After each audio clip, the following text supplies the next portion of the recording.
할아버지가 우리 엄마 버린 그 사람 맞죠? 젊은 남자가 내 앞에서 칼을 꺼내들며 말하는데 나는 그저 고개를 숙일 수밖에 없었다. 30년을 숨겨온 죄가 이렇게 칼끝이 되어 돌아올 줄은 몰랐다.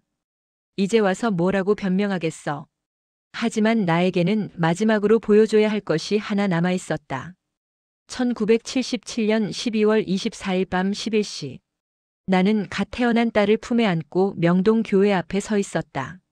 아이가 울 때마다 내 가슴이 찢어지는 것 같았는데 나는 그저 이불로 아이를 더 꽁꽁 싸맸다. 미안하다, 정말 미안하다. 공사판에서 막내로 일하던 나는 그해 봄 아내를 잃었다. 출산 중 과다출혈. 시골 산부인과는 아내를 살리지 못했고 나는 딸아이와 단둘이 남겨졌다. 형님, 애 키우면서 공사판 다니기 힘들겠어. 고아원 보내는 게 어때? 선배의 말이 귓가에 맴돌았는데 나는 고개를 저었다. 고아원은 싫었다. 우리 딸이 시설에서 자라는 건 안 돼. 그래서 선택한 곳이 교회였다. 명동 한복판 큰 교회.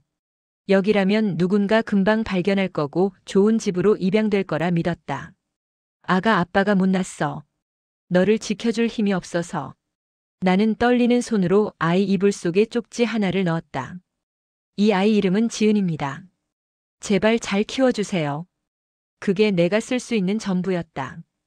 교회 계단에 아이를 내려놓고 나는 종을 3번 울렸다. 그리고 골목 어둠 속으로 뛰어들었는데 뒤에서 들리는 아이 울음소리가 날 쫓아왔다. 미안해, 지은아, 아빠는 정말 못난 놈이야. 그날 밤 나는 한강 다리 위에서 3시간을 서 있었다. 뛰어내릴까 말까. 하지만 결국 내려왔다. 죽으면 지은이를 다시 볼 방법이 없잖아.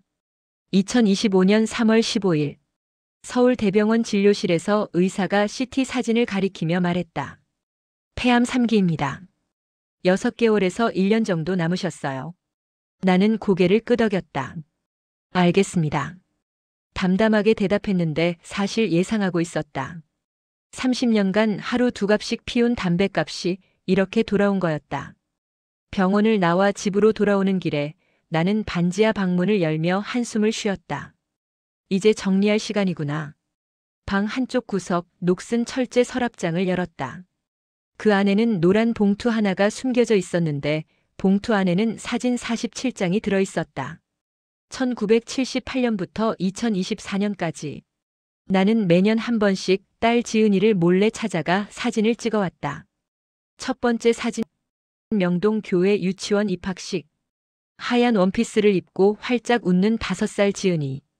우리 딸 이렇게 예쁘게 컸구나. 두 번째 사진, 초등학교 운동회. 달리기에서 1등하고 웃는 지은이. 세 번째 사진, 고등학교 졸업식. 교복 입고 친구들과 찍은 단체 사진 뒤편에서 나는 망원 렌즈로 지은이만 찍었다. 47번째 사진, 지은이의 가족 사진. 지은이와 남편 그리고 2 아들. 행복해 보였다. 그래, 이렇게 잘 살아줘서 고마워. 나는 떨리는 손으로 편지지를 꺼냈다. 사랑하는 딸 지은아로 시작하는 편지. 쓰고 지우고 다시 쓰길 12번. 결국 완성한 편지는 A4 용지 3장이었다. 지은아, 아빠는 평생 너에게 미안했어. 하지만 단 하루도 너를 잊은 적이 없단다. 이 사진들이 증거야. 아빠는 항상 내 곁을 맴돌며 너를 지켜봤어. 비록 내 앞에 나설 용기는 없었지만 아빠를 용서해 줄 수 있겠니? 편지 마지막에는 내 주소와 전화번호를 적었다. 그리고 사진 47장을 함께 넣어 봉투에 담았는데 봉투가 두툼하게 부풀어 올랐다. 이제 보낼 수 있을까? 2025년 4월 3일 오후 3시. 나는 봉투를 들고 동네 우체국 앞에 섰다. 빨간 우편함이 눈앞에 있었는데 손이 떨려서 봉투를 넣을 수가 없었다. 정말 보내도 될까? 지나가던 할머니가 나를 쳐다봤다. 아저씨, 편지 안 넣으세요? 아, 네, 지금 넣으려고요. 나는 허둥지둥 봉투를 우편함 입구에 갖다 댔다. 하지만 마지막 순간 손이 멈췄다. 만약에 지은이가 날 원망하면 어떡하지? 만약에 지은이가 이 편지 받고 충격받으면? 머릿속이 복잡했는데 그때 뒤에서 누군가 말했다. 아저씨, 저도 편지 넣어야 하는데요. 젊은 직장인이었다. 나는 황급히 고개를 숙이며 말했다. 죄송합니다. 그리고 봉투를 우편함 속으로 밀어 넣었다. 툭. 봉투가 떨어지는 소리가 들렸는데 그 순간 내 심장이 쿵 하고 내려앉았다. 보냈다. 이제 돌이킬 수 없어. 우체국을 나와 집으로 돌아오는 길에 나는 편의점에서 소주 한 병을 샀다. 반지하 방에 앉아 소주를 마시며 생각했다. 지은아, 아빠 편지 받으면 어떻게 생각할까? 화낼까? 울까? 아니면 그냥 버릴까? 소주잔을 기울일 때마다 30년 전 그날 밤이 떠올랐다. 교회 계단에 아이를 내려놓고 뛰어가던 그 밤.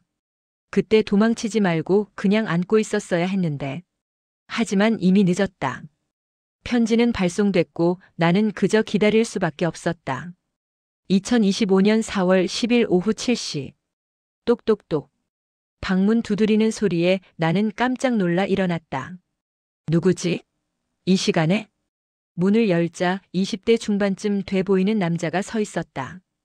키 180cm, 검은 후드티에 청바지. 하지만 그의 눈빛이 예사롭지 않았다. 이강수 씨 맞으세요? 남자가 차갑게 물었는데 내 이름을 아는 걸 보니 편지 때문에 온 게 분명했다. 네, 맞는데 누구시죠? 저요. 이지은 아들 김민수입니다. 순간 내 머릿속이 하얘졌다. 지은이 아들? 그럼 내 손자? 민수는 내 대답을 기다리지 않고 방 안으로 들어왔다. 할아버지가 보낸 편지 우리 엄마한테 갔어요. 근데 엄마가 보고 너무 충격받아서 지금 병원에 입원해 계세요. 뭐라고? 나는 다리에 힘이 풀려 주저앉았다. 내가 지은이를 병원에 보냈다고. 민수는 주머니에서 뭔가를 꺼냈다. 접이식 칼이었다.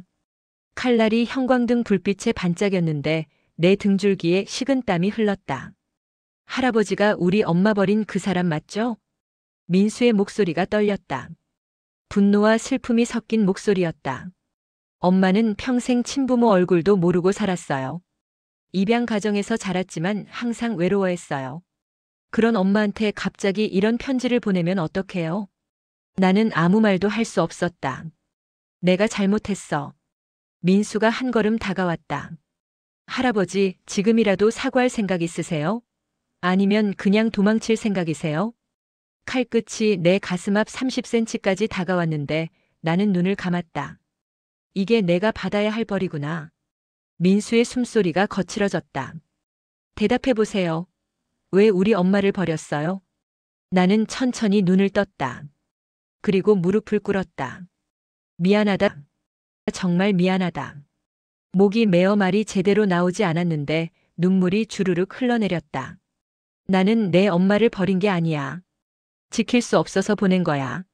민수가 칼을 쥔 손을 떨었다. 무슨 소리예요? 지킬 수 없으면 왜 낳았어요? 내 할머니가 지은이 낳다가 돌아가셨어. 1977년 봄에. 나는 떨리는 목소리로 30년 전 이야기를 꺼냈다. 나는 공사판 막내였어. 하루 벌어 하루 먹고 사는 인생이었지. 갓난아이 키우면서 일할 수도 없었고 시골 친척들은 다들 가난해서 도움 받을 데도 없었어. 민수의 표정이 조금 흔들렸다. 그래도 버리면 안 되잖아요. 나도 알아. 그래서 30년간 단 하루도 편하게 잔 적이 없어. 나는 떨리는 손으로 서랍을 열었다. 이것 봐. 이게 내 엄마 사진들이야. 47장의 사진을 바닥에 늘어놓았는데 민수가 칼을 든 손을 내렸다. 이게 뭐예요? 1978년부터 2024년까지 매년 한 번씩 내 엄마를 찾아가서 몰래 찍은 거야. 나는 멀리서라도 내 엄마를 지켜보고 싶었어. 민수가 사진 한 장을 집어들었다. 고등학교 졸업식 사진이었다. 이거 엄마 졸업식 때 사진이잖아요. 어떻게? 학교 앞에서 3시간을 기다렸지. 내 엄마가 나오는 순간을 찍으려고. 민수의 손이 떨렸다. 사진 속 어머니는 친구들과 활짝 웃고 있었는데 그 뒤편 어둠 속에 숨어서 나는 망원 렌즈로 딸을 찍고 있었다. 할아버지는 왜 직접 찾아가지 않았어요? 용기가 없었어. 내 엄마가 날 원망할까봐, 내 엄마 행복을 망칠까봐. 민수가 바닥에 주저앉았다. 칼이 손에서 떨어져 나갔는데 그는 사진들을 하나하나 들여다봤다. 할아버지는 진짜 엄마를 사랑했던 거예요? 그럼 내 엄마는 내 인생에서 유일한 가족이야. 민수는 사진을 보며 눈물을 흘렸다. 할아버지, 저도 잘못했어요. 칼까지 들고 와서. 아니야. 넌 내 엄마를 지키려고 한 거잖아. 그게 당연한 거야. 나는 민수의 어깨를 토닥였다. 이 녀석 착한 아이구나. 민수가 고개를 들며 물었다. 근데 할아버지, 그동안 뭐 하고 사셨어요? 왜 이렇게 힘들게 사세요? 나는 쓴웃음을 지었다. 공사판 일하다가 허리 다쳐서 10년 전부터 일 못해. 지금은 기초수급으로 살고 있어. 그럼 돈은요? 엄마한테 양육비라도 보냈어야 하는 거 아니에요? 양육비. 나는 천천히 일어나 벽장을 열었다.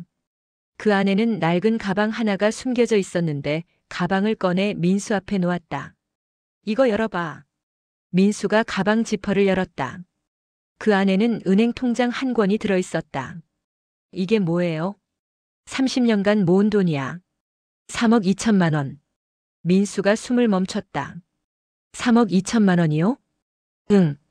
공사판에서 벌고 하역 일하면서 벌고 허리 다친 뒤로는 산재 보상금 1억 받아서 더했어.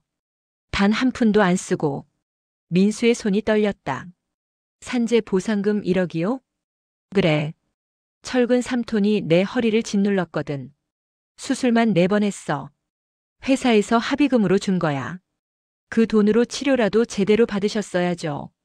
치료는 기본만 했어. 나머지는 다 모았지. 내 엄마 주려고. 민수가 통장을 펼쳤는데 거기에는 30년간의 입금 내역이 빼곡히 적혀 있었다. 1978년 3월 15만 원 입금. 1979년 5월 23만 원 입금. 1985년 12월 87만 원 입금. 2015년 8월 산재보상금 1억 원 입금. 2024년 11월 기초수급비 62만 원 입금. 할아버지, 이게 다 엄마를 위한 거였어요? 그럼. 나는 평생 내 엄마한테 빚진 사람이야. 나는 통장 뒤에 끼워둔 종이 한 장을 꺼냈다. 이것도 봐. 그건 진단서였다. 요추 3번 4번 압박골절 하반신 마비 위험 평생 보조기 착용 필요. 민수의 눈에서 눈물이 뚝뚝 떨어졌다. 할아버지는 이렇게 다치셨는데도 돈을 모으신 거예요? 내 엄마 생각하면 참을 만했어. 밥값 아끼고 월세 제일 싼 반지하 살고 옷도 구호품으로 입고 그렇게 30년을 살았지. 왜요? 왜 할아버지가 이렇게까지? 내가 내 엄마를 버렸잖아. 그게 내 죗값이야. 민수가 고개를 저으며 말했다. 아니에요. 할아버지는 엄마를 버린 게 아니에요. 지키려고 애쓰신 거예요. 이렇게까지. 나는 민수의 머리를 쓰다듬었다. 고맙다, 민수야. 내가 그렇게 말해줘서. 민수는 통장을 보며 한참을 말이 없었다. 할아버지, 저 이거 엄마한테 가져가도 돼요? 그럼. 당연하지. 이건 원래 내 엄마 거야. 민수가 고개를 끄덕이며 가방을 챙겼는데 그때 내가 말했다. 민수야, 내 엄마한테 전해줘. 아빠는 평생 미안했고 사랑했다고. 할아버지가 직접 말씀하시면 안 돼요? 나는 고개를 저었다. 나는 이제 얼마 안 남았어. 폐암 3기거든. 민수의 얼굴이 굳었다. 뭐라고요? 그럼 병원 가셔야죠. 병원은 이미 다녀왔어. 6개월에서 1년이래. 할아버지, 엄마는요? 엄마 만나지도 않고 그냥 가시려고요? 나는 쓸쓸하게 웃었다. 내 엄마는 이미 행복한 가정이 있잖아. 내가 나타나면 오히려 방해가 될 거야. 아니에요. 엄마는 분명 할아버지 만나고 싶어 할 거예요. 민수가 소리쳤는데 나는 고개를 저었다. 민수야, 어떤 용서는 멀리서 받는 게 나아. 내가 내 엄마 앞에 서면 내 엄마는 또 힘들어할 거야. 하지만 괜찮아. 나는 내 엄마가 행복하게 사는 걸 봤으니까 그걸로 충분해. 민수가 눈물을 닦으며 말했다. 할아버지, 최소한 전화라도 하세요. 제발요. 나는 한참을 고민하다가 고개를 끄덕였다. 알았어. 내 엄마 상태 좋아지면 전화 한 통은 해볼게. 민수가 밝게 웃었다. 감사합니다, 할아버지. 그는 가방을 들고 일어섰는데 문 앞에서 돌아보며 말했다. 할아버지, 다음 주에 다시 올게요. 엄마 상태 보고 드리러요. 그래, 조심해서 가거라. 민수가 문을 닫고 나가자 나는 방 안에 혼자 남았다. 지은아, 아빠는 내가 행복하면 그걸로 됐어. 2025년 4월 17일 오후 2시. 똑똑똑. 또다시 문 두드리는 소리가 들렸는데 나는 천천히 일어나 문을 열었다. 민수가 서 있었다. 하지만 혼자가 아니었다. 옆에는 50대 여성이 서 있었는데 순간 내 심장이 멎는 것 같았다. 지은아? 그녀는 눈물을 글썽이며 나를 바라봤다. 아버지. 30년 만에 듣는 딸의 목소리였다. 나는 그 자리에서 무릎을 꿇었다. 미안하다, 정말 미안하다, 아빠가 못나서. 지은이가 달려와 나를 안았다. 아버지, 괜찮아요. 이제 괜찮아요. 우리는 한참을 그렇게 안고 울었다. 그동안 쌓였던 죄책감과 그리움이 눈물로 흘러나왔다. 민수가 옆에서 조용히 말했다. 할아버지, 엄마가 퇴원하고 바로 오고 싶다고 하셨어요. 할아버지 만나야 한다고. 지은이가 내 얼굴을 쓰다듬으며 말했다. 아버지, 저는 아버지를 원망한 적 없어요. 오히려 궁금했어요. 왜 저를 보냈는지. 하지만 편지 보고 알았어요. 아버지도 힘드셨다는 걸. 지은아, 아빠는 너무 못난 아빠였어. 아니에요. 아버지는 저를 평생 지켜봐 주셨잖아요. 그 사진들 봤어요. 매년 한 번씩 저를 찾아오셨다는 거. 지은이가 가방에서 사진 47장을 꺼냈다. 아버지, 이 사진들 제 보물이에요. 나는 눈물을 닦으며 웃었다. 고맙다, 지은아. 아빠를 용서해줘서. 그때 민수가 휴대폰을 꺼냈다. 할아버지, 우리 가족 사진 찍어요. 처음이자 마지막일 수도 있잖아요. 나는 고개를 끄덕였다. 그래, 이게 마지막이겠지. 민수가 휴대폰을 삼각대에 고정하고 우리 셋은 나란히 앉았다.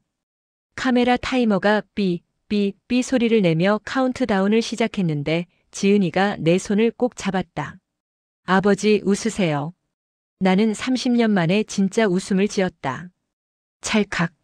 사진이 찍혔다. 나중에 그 사진을 보니 나는 평생 처음으로 행복한 표정을 짓고 있었다. 2025년 9월 3일. 나는 서울 대병원 호스피스 병동에 누워 있었다. 폐암은 사기로 진행됐고 이제 며칠 남지 않았다. 하지만 나는 외롭지 않았다.